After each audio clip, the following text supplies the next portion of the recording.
irmãos, diz que Deus trabalha no meio de famílias disfuncionais. Ou melhor, Deus trabalha também no meio de famílias disfuncionais, que ainda não funcionam como Deus quer. E a palavra de Deus está repleta de ensino e de evidências de que nós podemos continuar contando com as promessas de Deus na nossa vida, para nós vencermos. E nós temos a história de Abraão e de Sara, que Paulo trata aqui no Gálatas, capítulo 4, aos Gálatas, a carta de Gálatas, né? Falando sobre Sara e Agar. Vamos ler, capítulo 4, versículo 21. Dizei-me vós, os que quereis estar sob a lei, acaso não ouvis a lei? Pois está escrito que Abraão teve 2 filhos, uma da mulher escrava e a outra da livre. Mas o da escrava nasceu segundo a carne, o da livre mediante a promessa. Essas coisas são alegóricas. Está entendendo, irmãos? Paulo está dizendo que o que aconteceu no passado é uma alegoria para nos ensinar algo. Deus permitiu tudo aquilo para que a gente pudesse entender coisas hoje. Porque essas mulheres são 2 alianças. Uma, na verdade, se refere ao Monte Sinai, que era para a escravidão. Esta é Agar.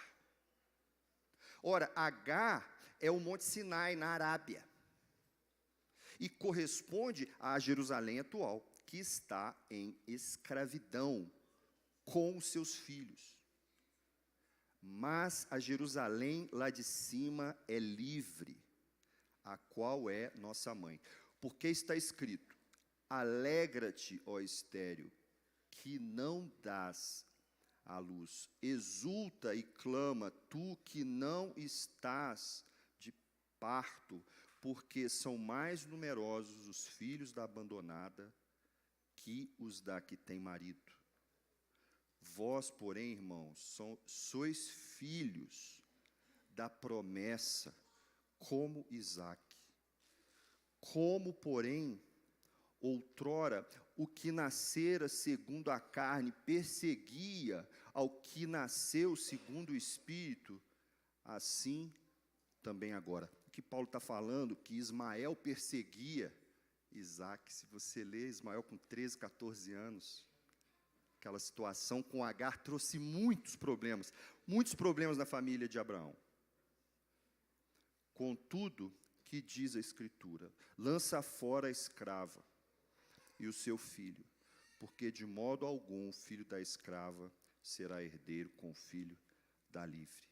E assim, irmãos, somos filhos não da escrava, e sim da livre.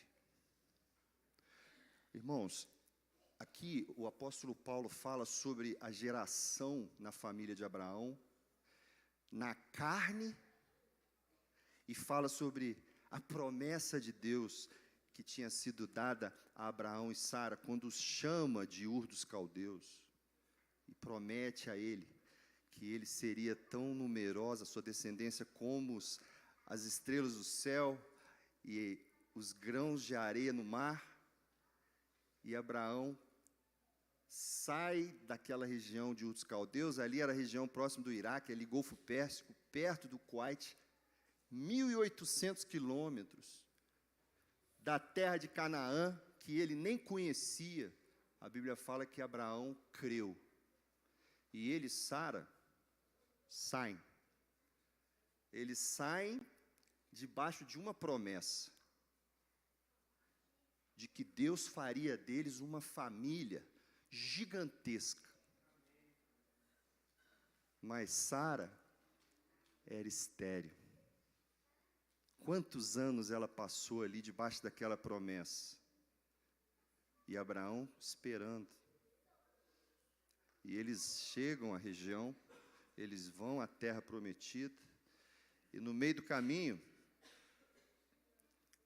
Sara decide pegar um atalho, né? Vocês conhecem a história, né? Ela sendo estéril, ela toma uma escrava que era egípcia, né? Era de uma outra terra ainda. E ela não era concubina de Abraão, mas ela toma ela toma Agar, que era serva, e a coloca para gerar uma descendência, porque ela não conseguiu esperar. E aí nasce Ismael, que é o pai dos árabes. A Bíblia vai mostrar que Deus vai fazer de Ismael uma grande nação, por ele ser filho de Abraão, mas não era Ismael o filho da promessa. Deus tinha chamado Abraão e Sara, e deles viria a família, deles viria a descendência, o plano de Deus e a promessa de Deus estava ali. Irmãos, essa mensagem fala para nós sobre essa nossa ansiedade e sobre a nossa incredulidade de crer na promessa de Deus na nossa vida, para a nossa família. Porque se nós estamos aliançados, se nós estamos batizados, se nós cremos no que a Bíblia diz sobre cada um de nós, herdeiros da promessa em Cristo Jesus, nós precisamos confiar que Deus vai fazer a obra na nossa família. Nós precisamos, irmãos, seja qual a dificuldade que você esteja passando hoje, seja com seus filhos, que já estiveram aqui e não estão hoje, seja com o seu cônjuge, que talvez já esteve aqui e não está hoje, ou nunca esteve aqui, na presença de Deus ainda, seja com aquele teu familiar, que é espírita, que você ora por ele, ou orava por ele, e não ora mais. A Bíblia está dizendo que aquilo que a carne produz, traz problema para a nossa família, irmãos. E a carne produz isso, insegurança, medo, e a gente quer tomar as rédeas e antecipar as coisas que Deus prometeu que vai fazer. Se você vê a história de Abraão e de Sara, você vai ver disfunções desse tipo acontecendo. Tem uma parte que Abraão, não sei se você lembra, ele pega a Sara, eles entram num lugar, aí ele diz que ela é irmã dele. Lembra dessa história? Medo. E Deus está ali, trabalhando. Oi, filho. Se você vê Isaac com Rebeca, 2 filhos da promessa. Olha, Isaac era o filho da promessa. Rebeca foi a escolhida do Senhor. A mulher escolhida por Deus. O servo de Abraão vai e traz aquela mulher que Deus tinha escolhido. Um casal para constituir uma família, para seguir a promessa de Deus. E eles também disfuncionais. Lê a história de Isaac e de Rebeca. Primeiro que Rebeca era estéril também, olha a dificuldade, irmãos. Mais uma estéril. Sara era estéril, Rebeca era estéril. E Deus teve que entrar, e Deus tinha que fazer.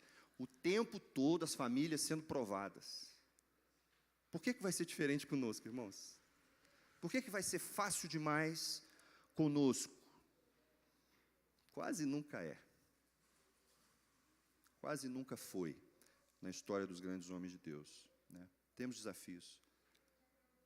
E aí, como é que Isaac e Rebeca ficam disfuncionais?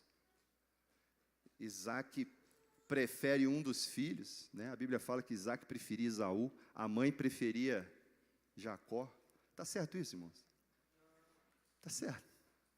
Que luta, que dificuldade. Mas veja, escolhidos de Deus, com suas lutas, com as suas dificuldades, na criação dos seus filhos. Aí Esaú e Jacó se dividem, Jacó engana o irmão, a mãe ajuda a enganar o irmão, o pai fica frustrado, Jacó vai embora, o irmão quer matar ele. Famílias disfuncionais, dificuldades, e Deus está ali, trabalhando, Deus está ali, cuidando. Os nossos problemas, irmãos, não são limitadores para que Deus faça a obra e cumpra a promessa na nossa vida. e na vida dos nossos filhos. Nós temos que crer. Aí pega Jacó. Aí Jacó vai morar na casa de Labão. Aí lá, ele se apaixona pela Raquel, né? É Raquel. Aí Labão engana ele, dá a Leia. Lia. Lia. Aí ele casa com Lia, mas ele não quer, ele quer a outra, trabalha mais 7 anos. Aí vem Raquel, aí vem os problemas, irmão, lê lá. Vem tudo de novo. Mais um mistério. Raquel era estéril também. 3 estéreis. E Judá, de onde vem a descendência de Cristo, é de quem? É de Raquel. Desculpa, é de Lia. Jacó toma Raquel, muitos problemas vêm depois daqueles 2 casamentos, dificuldades tremendas. Mas de Raquel vem José, né? Não vem José? José do Egito. Deus, o tempo todo na história, cuidando, irmãos. Ajudando a consertar as disfunções da carne. Então, o que eu queria deixar, o pastor falou isso, acho que foi o irmão Noel. Ele falou no início do culto, ele falou sobre os nossos pecados. Irmãos, pecar nós vamos pecar, dificuldades nós vamos ter. O que não pode faltar na vida de um crente, irmãos, é fé. Porque sem fé nós não vamos. Sem fé é impossível. Então vamos firmar, sempre, né? Vamos firmar nossa fé. Vamos seguir confiando, trabalhando, tendo as nossas devocionais, orando com os nossos filhos, ensinando o caminho do Senhor aos nossos filhos, que Deus vai fazer a obra. É nele que tem que estar a nossa confiança, não nas nossas forças. E a história de todo o povo de Israel é assim: Deus entrando na história e Deus cumprindo a promessa dele, fazendo a obra. Amém, irmãos? Então vamos orar e vamos dar seguimento aqui ao nosso culto. Senhor, obrigado pela palavra do Senhor. Obrigado pelos patriarcas, Deus, por tudo que está registrado no Antigo Testamento, que no Novo Testamento, Deus, faz sentido, muito mais sentido. Entender, Pai, que nós hoje somos completamente livres, Pai, pelo que Jesus fez na cruz por nós. Mais garantida, Senhor, é a Tua promessa a nós hoje, Pai, que é uma promessa marcada com o sangue de Cristo, selada com o Espírito Santo, Pai, nessa aliança que temos, meu Deus, contigo, que nós e a nossa casa serviremos ao Senhor, meu Deus. Pai, entra na nossa história, entra na nossa casa, Senhor, entra nas dificuldades, Pai, na vida daqueles que estão, meu Deus, hoje, talvez resistindo ao Teu Evangelho, Deus, lutando contra o Senhor. Fortalece, meu Deus, cada um aqui, para que ore mais, Senhor, para que busque mais, Senhor, que confie, Senhor, que a Tua obra na vida dos nossos familiares vai ser feita, meu